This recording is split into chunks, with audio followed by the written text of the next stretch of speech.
Hey guys, welcome back to another episode of Slipping Out. In this one, we'll be taking a look for behind the scenes and out of bounds secrets on Modern Warfare Remastered, including the mission Death from Above, Aftermath, and also I'll be doing some comparisons to the original version, like, for instance, do the mystery rooms we found behind this locked off door on Mile High Club still exist? Along with taking a look at some other things I missed in the original episode. I've absolutely jam-packed this one with as much content as I possibly could, so I hope you enjoy it. Let's get going. So first of all, we're going to start off on FNG, and one of the major changes to the map has happened inside Warehouse number 2, where, if you remember, when we took a look inside we could find all sorts of random objects and even an unused mock-up training room. Of course, now it seems to be a helicopter repair warehouse. The skybox has also had some changes, with no more farm animals hiding underneath the map, which is a shame, but it's not all bad. You may have noticed over in the distance we can now find the large stately home has transformed into a 3D model, rather than its 2D skybox former self. Nice touch, I think.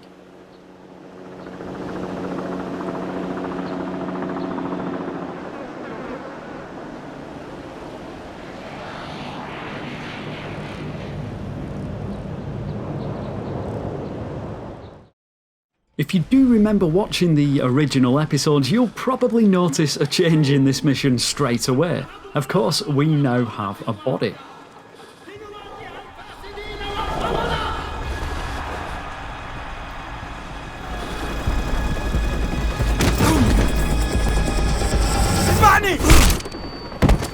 I also did a little more snooping around out of bounds on this mission to find some interesting details. For instance, unlike in the original, the wheels of the car disappear, and there are also some hidden rooms we never get to see.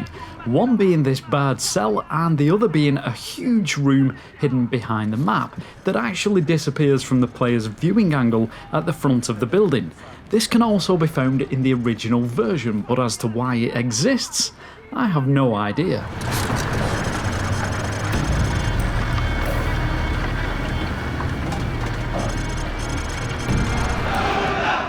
Something I missed during the original episode but later showed on my Twitter and Instagram was a detail or hidden Easter egg I couldn't seem to find any information about, and still haven't. During the final moments of this mission we see Al-Assad talking to a camera, but never really get a close-up of it. So I'm gonna pause the action here and show it. In the original Modern Warfare, on the strap and the small monitor of the camera, we can see the text Peter Tech, which could be a hidden Easter egg by one of the original artists, Peter Chen. I'll let you decide on that one, but what I can tell you is it clearly no longer exists in the remastered version.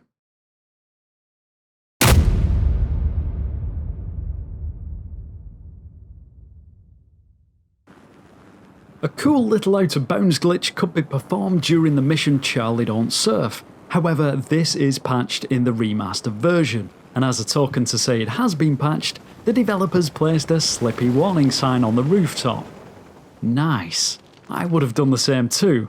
Although it is still possible to get out of bounds here, but if you do, just be warned, rather than finding a leftover gun to play with, you're more likely to come across this chap who is a little more hostile.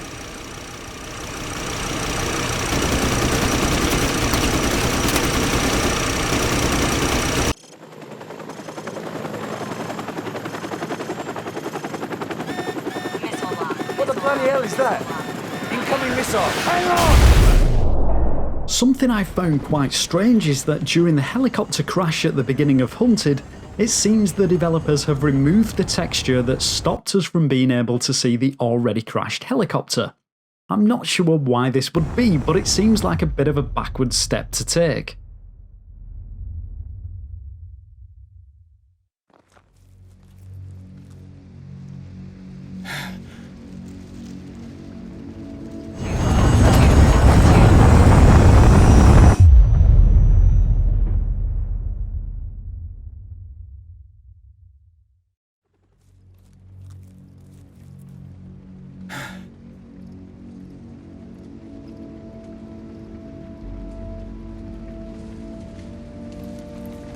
You're still in one piece. Get up. Come on, we need to get moving before the search parties get here. Casualty report. Paulson and both pilots are dead, sir. Crew, do not fire on any target marked by a strobe. Those are friendlies.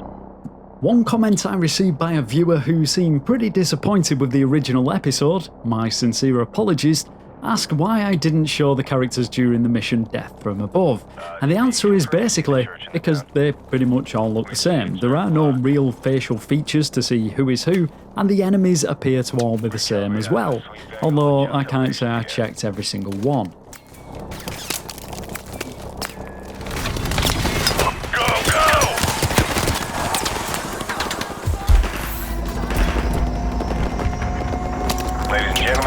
Captain speaking.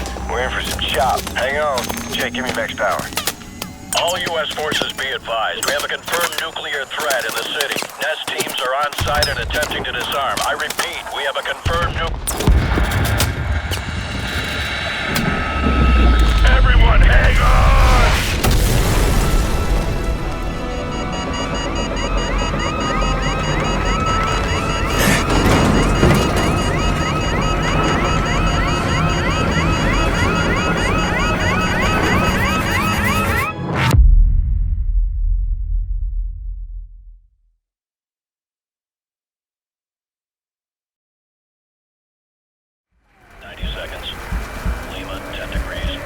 I remember playing Call of Duty 4 Modern Warfare way back in 2007, and the mission Aftermath really stuck in my mind. I was gobsmacked after dropping from the helicopter and seeing that gigantic mushroom cloud for the first time, and then seeing it again in this version, it looks even better. However, if you don't want the immersion of this scene spoiling, I suggest you look away for a minute right now. In the time I've spent looking at gaming secrets and details, this has to be one of the best 2D layered background designs I have seen to date. And yes, I did just say 2D. I honestly wouldn't have guessed this was 2D looking at it from within the map, and was as gobsmacked by this when making the episode as I was all those years ago seeing it for the first time. What a fantastic job by the developers for making this look amazingly terrifying while saving resources.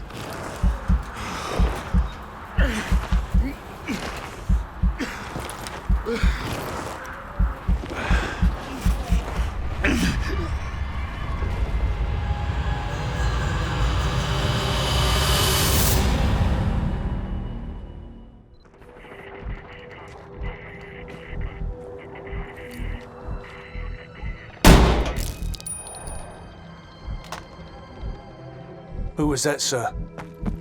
Zakhaev. Imran Zakhaev. Wait, what just happened? I know I've said this before, but I'll say it again, one of my favourite missions from any of the Call of Duties has to be all Ghillied Up.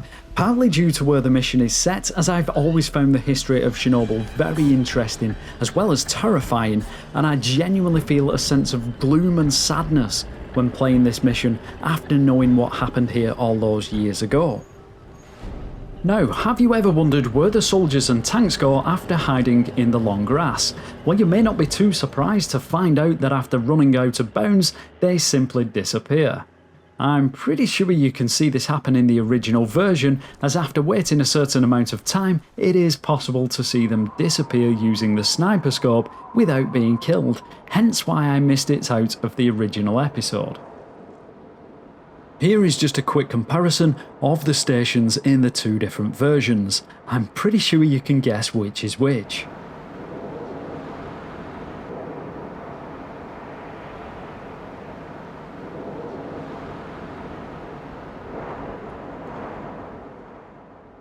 As we scan over the meeting that's about to take place just out of bounds, we can find the vehicle that Zakhaev supposedly jumps out of.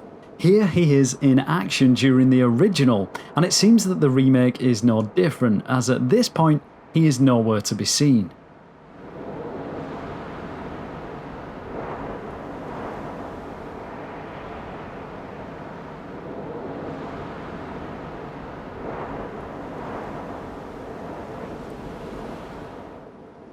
Also, just out of bounds and hidden behind this building on the left, we can find the helicopter that we have to take down after the shot.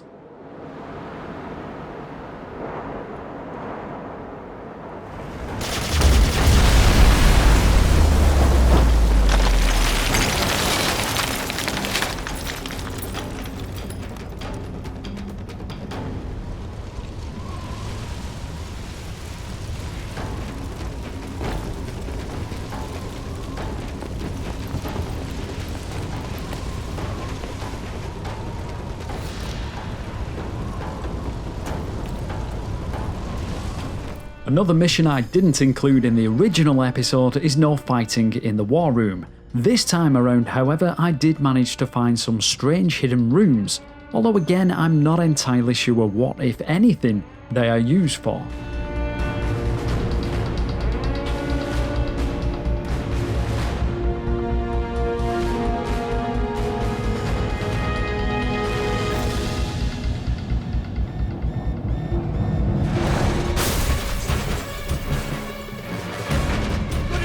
We'll be dead in 10! Truck moving up to the left!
Coming towards the end now, but we're not quite finished yet, just a couple more behind the scenes secrets. First of all, the harness lifting us up towards the rescue helicopter is controlled by either the player or the camera coordinates. I'm not entirely sure which, but it's not the character model itself as you may think. So as I move the camera, the harness moves up and down. Check it out.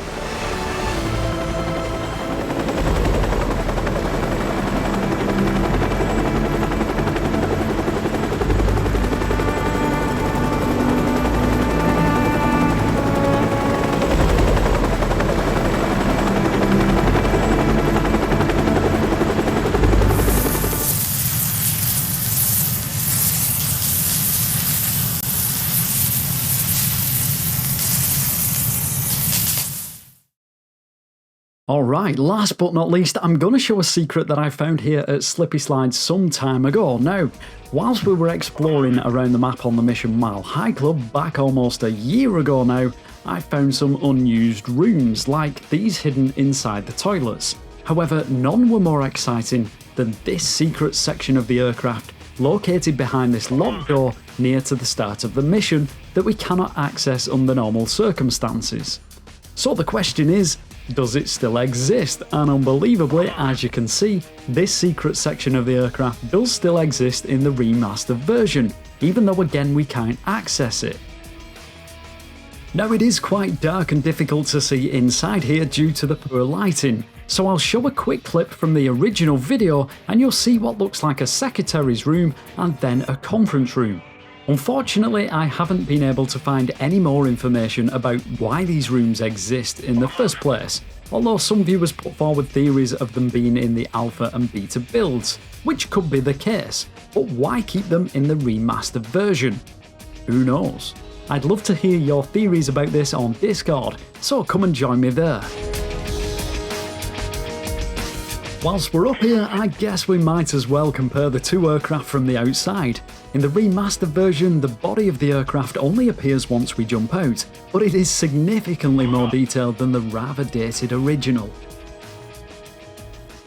So there we go, that is it for this episode of Slipping Out. I really hope you've enjoyed the show. Thank you so much for watching, I really appreciate the support. If I don't see you elsewhere, until the next time, as always, take care everyone.